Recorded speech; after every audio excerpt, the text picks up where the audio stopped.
Oh, that's right. Hi, friends. Good morning. Good morning. Day 13. Day 13. Okay. For you, not for me. Yeah.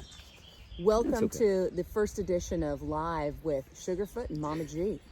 Bringing it to you first thing in the morning with our coffee. And our fake background. And our fake background. It's actually not fake. It's beautiful here. Hey, how'd you sleep last night, Sugarfoot? Best night ever. Yet. Yeah. Even with the wind, we had some pretty gusty wind. Yeah. The wind through half the night was pretty high. Yeah. And then it died down and we were okay, huh? As soon as it died, I was just out. Yeah. Okay, so throughout the night, I heard what sounded like rock falling in this mountain right behind us. Was that rock falling or was that something else? It was rocks falling from the bighorn sheep that are up there being sort of mischievous and tossing rocks. And this morning, when we woke up, we were looking up at this rocky face behind us, or in front of us, behind you. It's covered in bighorn. I mean, they're all over the classic profile. I'm watching two of them right now, scaling down the edge of the cliff. And oh, yeah. We tried to do some photos, but they're going to be blurry and way zoomed in because it's a little ways up. But exciting to see. And Michelle saw a baby, right? Yeah, a couple babies. Yeah. So that was fun. Really fun to wake up to. Yeah. But the reason we're bringing you this special edition is that there were several questions that were submitted, and we wanted to sort of crank through some of those questions for all of you. So the first question I think that's kind of burning with everyone right now is, what video editing tools are you using, like your camera, your software, to sort of produce this mini YouTube? I'm flattered that somebody would even ask that because I'm not using anything sophisticated. We are talking into an iPhone 11 Pro, so it does have a good camera on it. And I'm using the built-in iMovie software to do the editing. So I just take all of our video and still footage for the day, dump it into iMovie, see what looks good.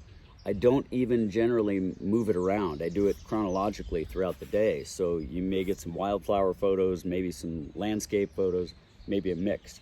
The editing in it, I'm learning to, I guess I could say I've learned about as much as there is to iMovie. It is what it is. It's not super fancy, and I don't have the time to really be fancy with it anyway. So I use that. You've been doing you have the capability of putting some music over stuff, right, or doing some voiceover. Yeah, we can do an audio. The ant was the first voiceover that I did. Yeah. And then the process is, unfortunately, in order to move everything into iMovie, you have to have some level of connection, cell or Wi-Fi connection. And we've been lucky so far. We've had that almost every day.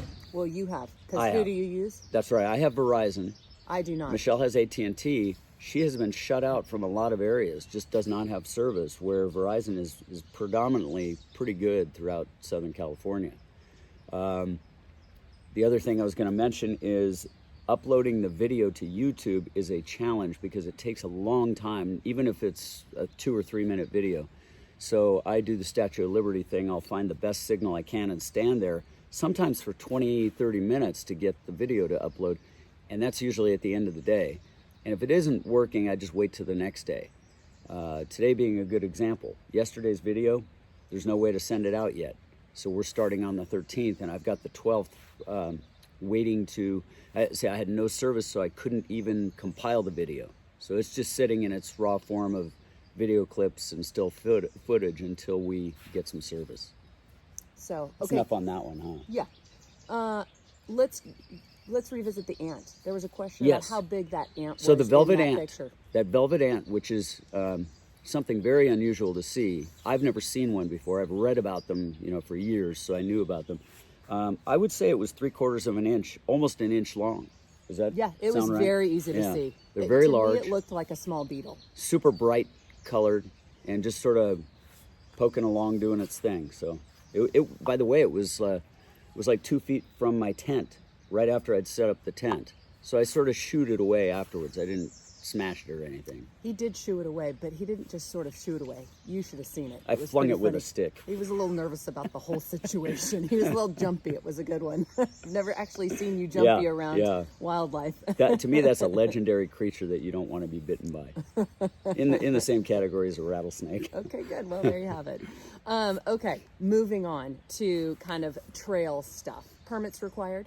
Yeah, somebody asked about permits. So you do need a permit throughout many sections of the PCT, but realize that the ownership of or management of the land changes drastically. You're going through BLM, you're going through Bureau of Land Management, you're going through U.S. Forest Service, you're going through National Park Service, you're going through state parks, and you're going through some private land where there are easements. So really the federal and state ownerships are the places where you need permits, and not all of them. Most BLM land, in fact, none of it in California do you need a permit for. But you do need permits for national parks through Yosemite. You need a permit through many of the wilderness areas in the Forest Service. So the answer is you can get a single permit from the Pacific Crest Trail Association that covers you for as long as you're going, whether it's Mexico to Canada or some subset of that. Or you can go to the various agencies and obtain your own permits. Now, I did that earlier this year because it didn't look like the PCTA was going to issue permits, but then they ended up issuing permits, and I was able to give up on the other ones, which I had already secured many of them. So now the PCTA permit covers you. And I believe the stipulation is you can camp within a mile of the trail on the corridor, either side, and that is covered by your permit. All right. Good question. Thank you. That was a good one. Let's jump to how are your feet holding up, and we'll kind of cover how your feet holding up, what shoes do you have, and how many pairs are you going through. And I want to So your side is pretty interesting with that. So let me just say, my feet, luckily, I have had no issues. I have a pair of Columbia Montrail trail running shoes, and I've had some sort of wear spots on my feet, but nothing, no blisters, nothing like that. What about you, Michelle? You know, my feet have been okay. To be honest with you, I don't even know what shoes I have. They were cute. They were in a really cute teal color, and they were really comfortable from the second I put them on. I forget what brand they are. I had gotten them in Tahoe, and I was just going to use them for some casual light hiking, but they were my hiking shoes, so I brought them along. And they've actually been great, with the exception of that day that we went through so much snow. My feet, my shoes got wet. Subsequently, my socks got wet, which created some rub spots. So now I am sort of dealing with a few blisters on my feet. Nothing horrible. We met a really nice mom and son on the trail from Alaska, and they gave me some really great tape. What is that tape? Leuco tape is what it's called. Tape. It's super sticky. Really sticky. If you put it on a blister, Miranda, the woman that gave it to me, said basically just let it wear off. Don't try and tear it off, because the blister skin is really tender, and you'll end up tearing that blister right open. So I've got my feet taped up a little bit right now, but they feel fine to be walking. I don't have those rub spots anymore, so that's pretty good. Yeah. But I know I'm not going as far as you. You are shipping some shoes to yourself at various spots. Plan of having 3 pairs of shoes through my hike, and I've got the second pair is going to get to me at mile 700. So that's a little bit long for a pair of shoes, but I think given a lot of the desert walking that doesn't do much wear on the shoe, I think 700 will work. So that's where my next pair is, and then the following pair will go to about mile 11 or 1200, I think, somewhere in there is scheduled. And I know, just listening to people talk around our dinner last night, a lot of people are just going to go into like Big Bear or pop into a town and buy a new pair of shoes. They're not shipping them to themselves. So there's always that option too, to pop into some of these towns that you pass through and buy a new pair of shoes. You do run the risk of them not having the shoe that you want, having to do something different, I would suppose. Yeah. But, people are, a lot of people out here are flexible that way. They don't even send themselves resupply packages. They just figure that I'll find a store, find some food, get what I need. And it usually works out, I think. Yeah. Or you find somebody on the trail who's got some extra food. Right. Wants to unload out of Yeah. their pack, like me. I gave away a bunch of food yesterday. Yeah, lighten the pack. Yeah, okay. So speaking of food, one of the questions was, are the bowels working? Let's just say they're working just fine. I'll say yes. Yeah, no problem. Are you planning on doing any night hiking? And if you do, what will you use? A lantern, a headlamp, something like that? Yeah, I would. I would say it'll depend on a couple of things. The moon phase. If there's a good bright moon, it makes it easier to night hike. And the area that I'm really sort of thinking about night hiking is the Mojave Desert section, Palmdale, Lancaster. By that, to the west of that, may be good for night hiking if it's hot during the day, and it probably will be. So I have a Petzl Reactic Plus headlamp, and it's a little bulkier than some of the small ones, but it's rechargeable, so it just plugs into a USB, and it's got multiple settings, including some very, very bright settings. I used to use it for trail running in the dark, so I got it specifically because it was one of the brightest lights I could get. Okay, You know? nice. How much waste are you creating, and are there trash receptacles along the trail? Yeah, good thought. We do create, most of the waste is just the paper and sort of plasticized waste of the packaging that we have with us. And like, here's my current, I just dumped the waste here at this park that we're at. So I just keep it in a Ziploc bag.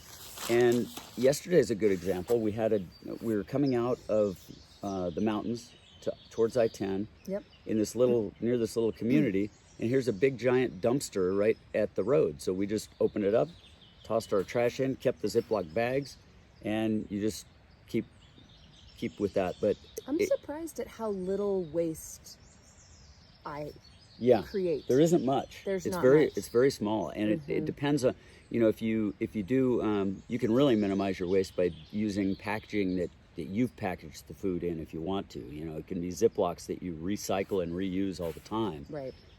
So yeah. What do you carry? I love this one. What do you carry for personal protection? Oh, yeah. I decided that it might be... Did you take your brother Joe's advice? No. I have no sidearm, no handguns, no giant Bowie knives. It's turning out to be just what I assumed it would be. This is a very safe endeavor. The trail is very safe. There are a lot of people.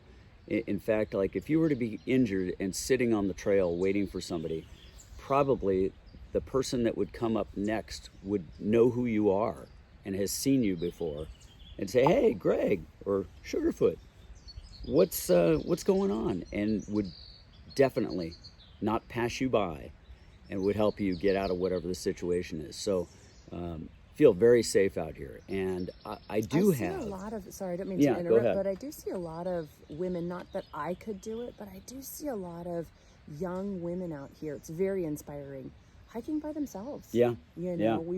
There's a few here. Sometimes they connect up for, maybe 5 miles or so, and then they start going at a different pace. And it's interesting though, because they'll talk to each other. Where am I going to see you next? Where's your next stop? And so I think that they kind of keep tabs on each other like that, but they are definitely hiking on their own, which is extremely impressive. Yeah, it is. It is interesting, especially for many of us, myself included, who had never hiked before, but solo. I realized starting this thing, I've never really hiked solo before. Yeah. And it's kind of fun sometimes. Although I am really enjoying being with this gal. Well, I'm it's loving fun. being here too. It's so super fun. Okay, we have 2 more questions. The first Oh wait, one, I didn't answer a little bit about that because I do have, I have a small can of pepper spray, and it's on the shoulder of on my shoulder strap. And I don't even know why I have it, but it is very comforting to know that it's there, and it's adding weight to my pack. That's it. We have 2 more questions, and I'm not sure that we're ready to answer this one, but we'll give it a try. Which items are working and not working? Yeah, that could be a long discussion. I know, I think let's maybe save we'll that one. save that for another day. Okay, Yeah. and then we had a question about what tent each of us are using, and how's that working. And so we are going to actually do a little tent review. We're going to have to shift the camera around, so give us a couple seconds here. Yeah, we'll follow this up with a little review of our tent. It's a great question. It is the age-old question about, everybody's got their own opinions about which tent is best and what to do. And just to intro that, there are basically two categories of tents, if you will, that people use out here. One is a freestanding tent that has poles that stands up on its own. The other is a trekking pole tent, where you use your 2 poles and they become part of your tent every time you set it up. Well, you can imagine which one's probably easier, but we'll go over that right now. Okay. All right. Good talking with you, Michelle. Hey, thanks for tuning in, and I'm sure we'll have another one of these along the trail, and that was fun. I'm ready for my second cup of coffee. I didn't get one yesterday. 2 cups? Yeah. Okay. It's a 2-cup morning. All right. See you guys on the tent review.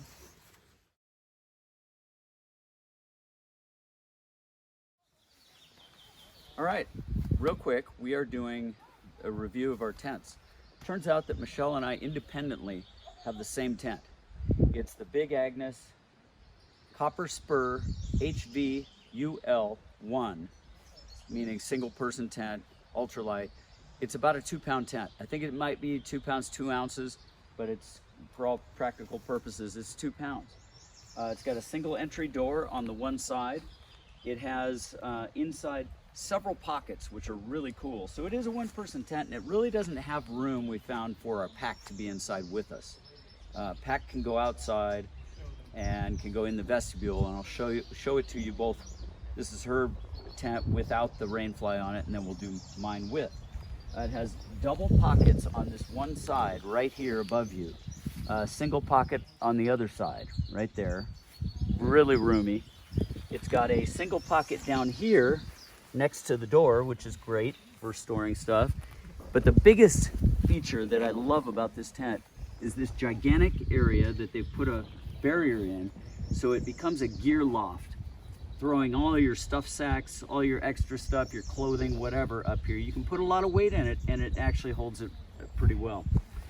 It's got the sort of like the spider or insect pole set with these triple-sided hubs right here and right here, and one cross member piece that clips in up on top to make the tent vertical on the sides.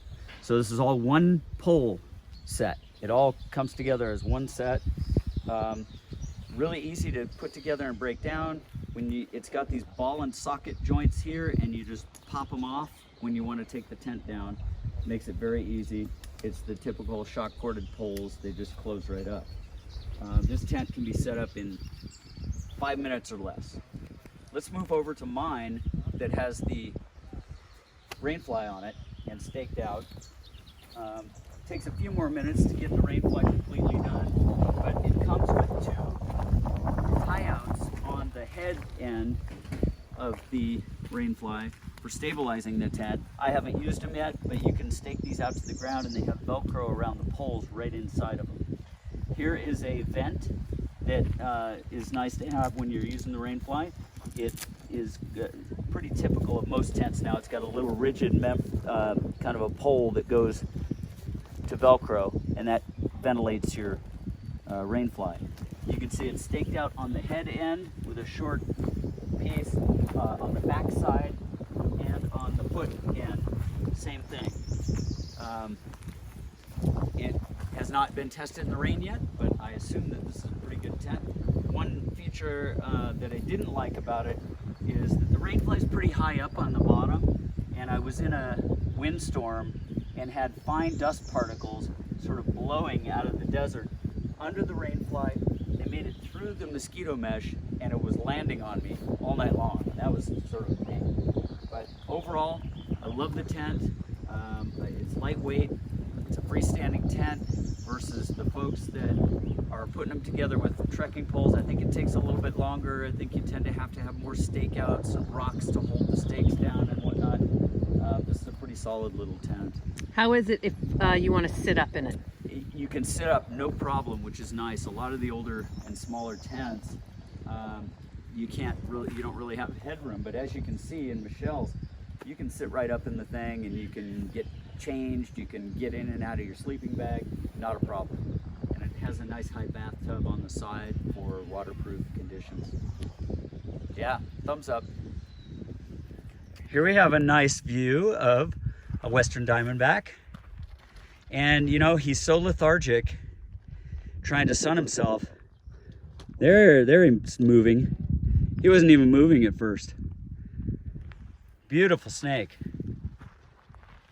No rattle, no hiss. Oh, there it was.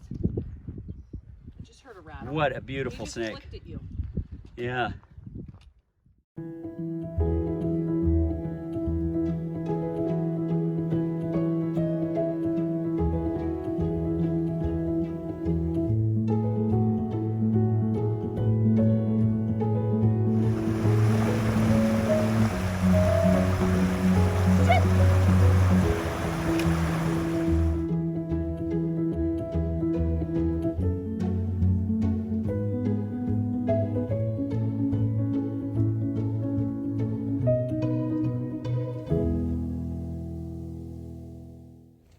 Well, folks, here I am.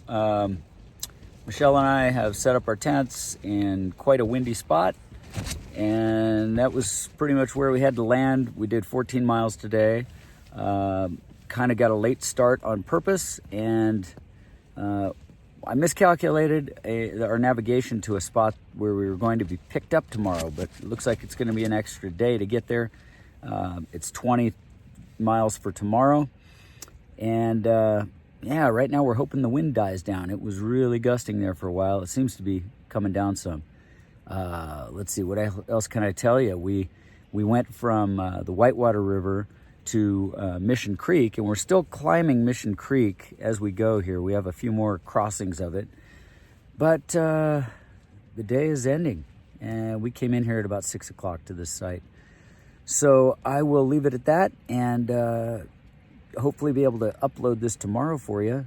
Don't have any service here. And we'll see you down the trail.